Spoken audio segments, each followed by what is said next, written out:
एक बहुत ही घना जंगल था। वहां एक बूढ़ी अम्मा रहती थीं, जिनका गांव में कोई नहीं था।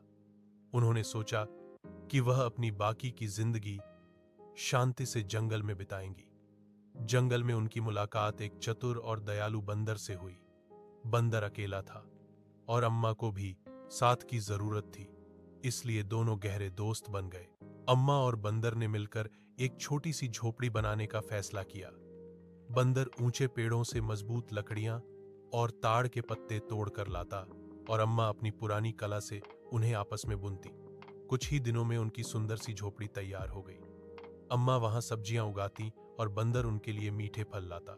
लेकिन जंगल के कुछ जंगली जानवरों, एक गुस्सैल भैंसा और कुछ जंगली सूअर को यह पसंद नहीं आया। उन्हें लगा कि इंसान और बंदर उनके इलाके में कब्जा कर रहे हैं।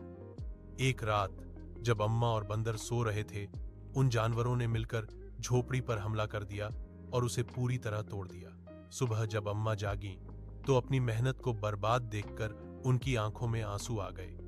बंदर भी बहुत दुखी था, लेकिन उसने हार नहीं मानी। उसने अम्मा को इशारा किया कि वे फिर से कोशिश करेंगे।